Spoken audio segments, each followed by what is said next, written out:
Assalamu alaikum wa rahmatullahi wa barakatuh. I want you to listen to these sheikhs and tell me what you think. سماع الأغاني حرام. لا يجوز استماع موسيقى ولو كانت مصحوبة بكلام طيب. Sounds like a bunch of extremist sheikhs. I mean, how on earth could you say music is haram? It literally helps you study, relax, calm down. I mean, it even helps you in the gym, lift more weight so you can get stronger. Only an extremist Salafi Wahhabi would say this. I mean, literally even birds, Allah subhanahu wa ta'ala's creation, they literally sing. It's part of their nature. How could you say that music, something so beautiful, is haram? Akhi, just calm down, okay? No, don't tell me calm down, okay? These so-called sheikhs, right? They make life so hard for everybody else. They make everything haram based on what they feel like. Okay, look, akhi, I understand you're very emotional, you have a lot of things to say, but let's just make a deal, khalas? If we can find evidence from the Quran, the Sunnah, that says that music is haram, then music is haram. Khalas? Yalla, let's begin. Exhibit A, the Quran. ومن الناس من يشتري لهو الحديث ليضل عن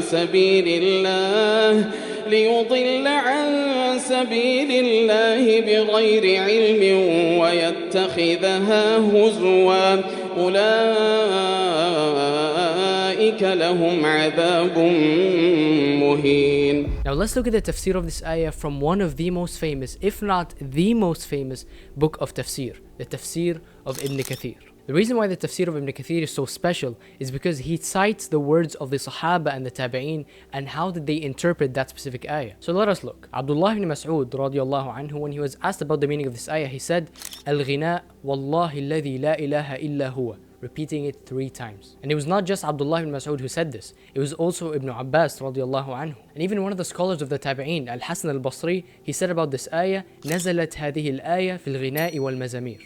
Exhibit B, the Hadith. In Sahih al-Bukhari, the most authentic book of Sunnah, the Prophet sallallahu alaihi wasallam says, لا يكونن من أمتي أناس يستحلون الحرى والحريرة والخمر والمعازف. That there will be people among my ummah who will make these things permissible. They will make al-hira, zina, wal-harira, silk, wal-khamra, alcohol. These are things that are all haram. And then the Prophet sallallahu alaihi wasallam, he mentioned wal-ma'azif, musical instruments. I don't think you can find any other piece of evidence that is as clear as that. So now we've looked at the Quran, the Sunnah, but I'll give you even more. It was reported on the authority of Nafi' radiallahu anhu, when he was in the company of Abdullah ibn Umar radiallahu anhuma, that he heard some music in the street. And immediately Abdullah ibn Umar took his fingers and put them in his ears so he does not listen to the music. And just in case you think that the issue of music has a difference of opinion between the madahib, then look at what Shaykh al-Islam ibn Taymiyyah said. He said that there is ijma' among all 4 schools of thought that music is haram. And Shaykh al-Albani said the same. And Ibn al-Qayyim rahimahullah really summarized this issue very simply. He said, يكفي تفسير الصحابة والتابعين للهو الحديث. The tafsir of the Sahaba and the Tabi'een is sufficient for us. We don't need anything else. Okay, so we've discovered that the Quran says music is haram, and the Sunnah says music is haram, and the Salaf are in unanimous agreement that music is haram, even the madahib. For example, Imam Ahmad, when he was asked about singing, not even music, he said, لا يعجبني. And this is like scholarly slang for saying it's haram. Matter of fact, Abdullah ibn Mas'ud, which we just quoted earlier, said, الغناء ينبت النفاق في القلب, that singing grows hypocrisy in the heart. Subhanallah, how scary is that? So why do we keep hearing that there's a difference of opinion when it comes to music? There's clearly not. There's ijma' that music is haram. Now let's just snap back to reality for a moment.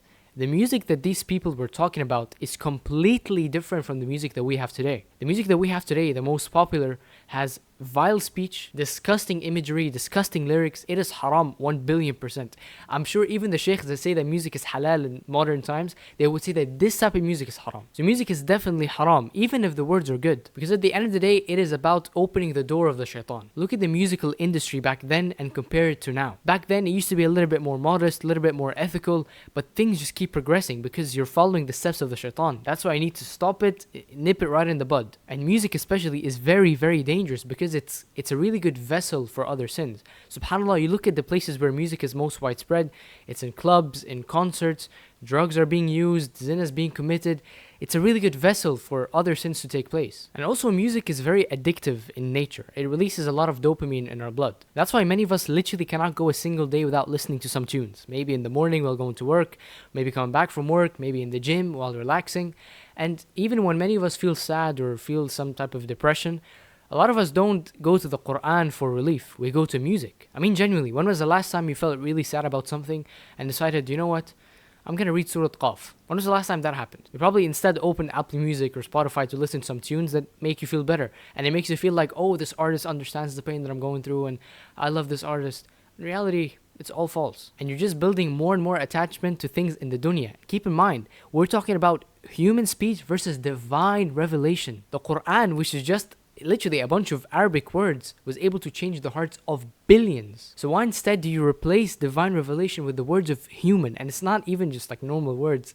Talking about zina, things that are fawahish, things that are disgusting, yani. And wallahi, take it from me here, the love of music and the love of the Quran, the true love of the Quran, can never be in the same heart. And if you want to strengthen your relationship with the Quran and start memorizing, you need to leave music. In this generation, I strongly believe leaving and quitting music, wallahi, is the first step towards the right path. Because it's so widespread nowadays. And I promise you, once you leave music, the joy and the sweetness of iman that you will experience with the will of Allah subhanahu wa ta'ala is immense. Wallahi, you'll never want to go back to music after it. The khushu' you'll feel in salah, the connection you feel with Allah, it's just different. There's nothing like it. So please, please quit music. Wallahi, it's a major sin. Look at what things it was coupled with in the hadith. Zina, alcohol, and wearing silk for men. These are things that are haram 100%. It was in the same level. So let go of this filthy sin, please. I ask Allah to make it easy for you and easy for me and easy for all the Muslims, inshallah. Actually, I shouldn't have said inshallah in a dua. That was a mistake. And that's it for this video, inshallah. I hope you all benefited. Please like and subscribe and share this video if you want. And assalamu alaikum wa rahmatullahi wa barakatuh.